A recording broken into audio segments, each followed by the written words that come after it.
ओम श्री गणेशाय नमः। श्री शिव महापुराण रुद्र संहिता पार्वती खंड 31वां अध्याय। इस अध्याय में हम जानेंगे देवताओं के कहने पर शिव का ब्राह्मण वेश में हिमालय के यहाँ जाना और शिव की निंदा करना। ब्रह्मा जी बोले, हे नारद, इस प्रकार मेना और शैलराज की शिव में अनन्य भक्ति देखकर इंद्र आदि सभी देवताओं ने विचार किया। देवता बोले, यदि हिमालय शिव जी में अनन्य भक्ति पूर्वक शंकर जी को अपनी कन्या देंगे तो भारत में अवश्य ही निर्वाण पद प्राप्त कर लेंगे। यदि इन अनंत रत्नों से पूर्ण वे हिमालय वसुंधरा को त्याग कर चले जाएंगे तो निश्चय ही इस पृथ्वी का रत्न गर्भा यह नाम व्यर्थ हो जाएगा। इस स्थावर रूप को छोड़कर दिव्य रूप धारण कर और अपनी कन्या शूलधारी शंकर को देकर वे अवश्य ही शिवलोक चले जाएंगे। उन्हें शिवलोक में सारूप्य मुक्ति प्राप्त होगी, इसमें संशय नहीं। वहाँ अनेक प्रकार के श्रेष्ठ भोगों को भोग कर वे मुक्त हो जाएंगे। ब्रह्मा जी बोले, यह कहकर वे सभी देवता इस बात का विचार कर विस्मित हो परस्पर मंत्रणा करके बृहस्पति को हिमालय के पास भेजने की इच्छा करने लगे।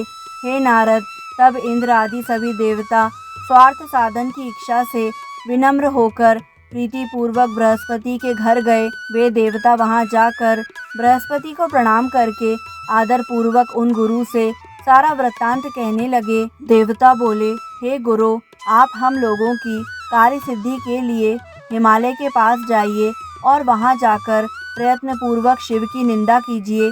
पार्वती शिव के अतिरिक्त किसी अन्य का वरण नहीं करेंगी और वे हिमालय बिना इच्छा के ही अपनी कन्या पार्वती का विवाह शिव जी के साथ करेंगे और शीघ्र ही इसका फल प्राप्त कर लेंगे।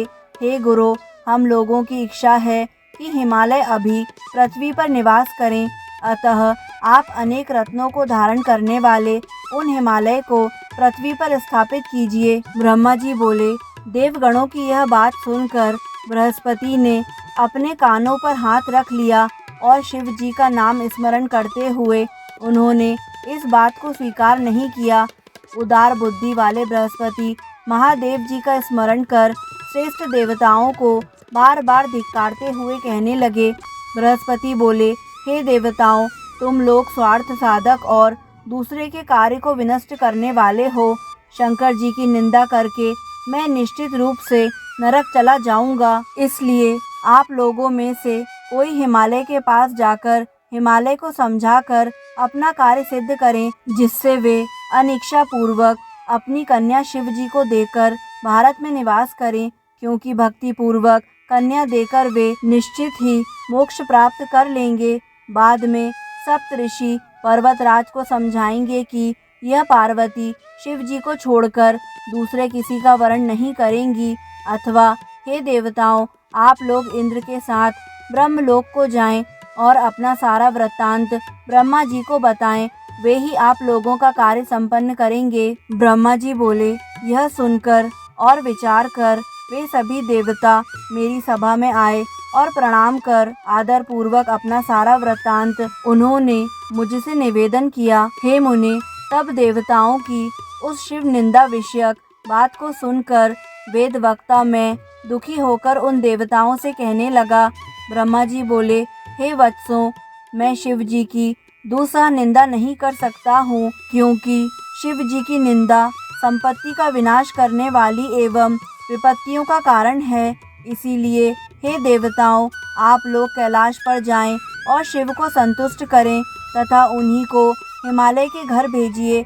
वे ही स्वयं हिमालय के घर जाकर अपनी निंदा करें, क्योंकि पर निंदा विनाश के लिए और आत्मनिंदा यश के लिए कही गई है। ब्रह्मा जी बोले, वे देवता मेरी बात सुनकर प्रेम से मुझे प्रणाम कर शीघ्र ही शैलराज कैलाश पर्वत पर गए। वहां जाकर शिव जी को देखकर सिर झुकाकर शिव जी को प्रणाम करके हाथ जोड़कर वे सभी देवता उन शिव जी की स्तुति करने लगे।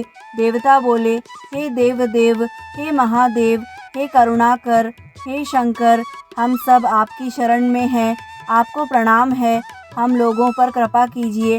हे स्वामिन, आप भक्त वत्सल हैं, सदा भक्तों का कार्य करने वाले, दीनों का उद्धार करने वाले, कृपा सिंधु और भक्तों की आपत्ति दूर करने वाले हैं। ब्रह्मा जी बोले, इस प्रकार इंद्र आदि देवगणों ने शिव जी की स्तुति करके बड़े आदर के साथ अपना सारा वृत्तांत उनसे निवेदन किया। देवताओं की उस बात को सुनकर शिव जी ने उसे स्वीकार कर लिया और उन्होंने हंसकर देवताओं को आश्वासन देकर उन्हें विदा कर दिया। तब सभी देवगण प्रसन्न हो गए और अपना कार्य सिद्ध जानकर शिव जी की प्रशंसा करते हुए वे अपने स्थान को चले गए। तब वे भक्त वत्सल माहेश निर्विकार महेश्वर भगवान शंभु शैलराज के पास गए। उस समय गिरिराज अपने बंधु वर्गों के साथ पार्वती सहित प्रसन्न मन से सभा में विराजमान थे। उसी समय दंड छत्र एवं दिव्य वस्त्र धारण किए तथा उज्ज्वल तिलक लगाए हुए भगवान सदाशिव उनकी सभा में आ गए। वे एक हाथ में स्फटिक की माला और गले में शालग्राम शिला धारण किए हुए थे। वे भली प्रकार ब्राह्मण का वेश धारण कर नारायण के नाम का जप कर रहे थे। उन्हें देखकर हिमालय सभासदों के साथ खड़े हो गए और उन्होंने भूतल पर दंड के समान पकड़कर भक्ति भाव से उन अपूर्व अतिथि को साष्टांग प्रणाम किया। ब्राह्मण वेशधारी शिव जी को अपना प्राणेश्वर समझकर पार्वती ने प्रणाम किया और हृदय से परम प्रसन्नता से उनकी स्तुति की। ब्राह्मण वेश धारण करने वाले उन सदाशिव ने बड़े प्रेम पूर्वक उन सबको आशीर्वाद दिया और विशेषकर पार्वती को हृदय से उनका मनोवांछित आशीर्वाद प्रदान किया। उन ब्राह्मण ने शैलाधिराज हिमवान के द्वारा बड़े आदर के साथ दिए गए मधुपर्क आदि को प्रेम से ग्रहण किया। हे मुने, इस प्रकार प्रेम पूर्वक उन द्विजेंद्र का विधिवत पूजन करने के पश्चात पर्वत श्रेष्ठ हिमालय उनका कुशल पूछने लगे। पर्वतराज ने उनसे पूछा कि आप कौन हैं? तब विपेंद्र गिरिराज से आदर पूर्वक शीघ्र यह वचन कहने लगे। विपेंद्र बोले, हे गिरि श्रेष्ठ, मैं बुद्धिमानों में श्रेष्ठ वैष्णव ब्राह्मण हूँ और ज्योतिष वृत्ति का सहारा लेकर पृथ्वी तल में विचरण करता हूँ। मैं अपने गुरु की कृपा से मन के समान सर्वत्र चलने वाला, सर्वत्र गमन करने वाला, सर्वज्ञ परोपकारी शुद्ध मन वाला, दया सिंधु तथा विकार का नाश करने वाला हूँ। मुझे ज्ञात हुआ है कि आप कमल के समान दिव्य उत्तम रूप वाली तथा सर्व लक्षण संपन्न अपनी यह कन्या आश्रय रहित असंग कुरूप गुणहीन शमशान में रहने वाले सर्पधारी योगी नग्न मलिन शरीर वाले सर्प का आभूषण धारण करने वाले अज्ञात कुल तथा नाम वाले कुशील विहार में रुचि न रखने वाले विभूति से लिप्त देह वाले अत्यंत क्रोधी अज्ञानी अज्ञात आयु वाले सदा विकृत जटा धारण करने वाले सबको आश्रय देने वाले भ्रमणशील नागों का हार पहनने वाले भिक्षुक कुमार्ग में निरत तथा हठ पूर्वक वैदिक मार्ग का त्याग करने वाले शिव को देना चाहते हैं। हे हिमालय, आपका यह अटल विचार अवश्य ही मंगलदायक नहीं है। नारायण कुल में उत्पन्न तथा ज्ञानियों में श्रेष्ठ गिरिराज, आप इस पर विचार कीजिए। पार्वती के दान कर्म में वे आपके इस दान के अनुरूप पात्र नहीं है। बड़े लोग इस बात को सुनकर आपकी हंसी करेंगे। देखिए, उनका कोई बंधु बांधव नहीं है और आप पर्वतराज हैं। उनके पास कुछ भी नहीं है और आप रत्नाकर हैं।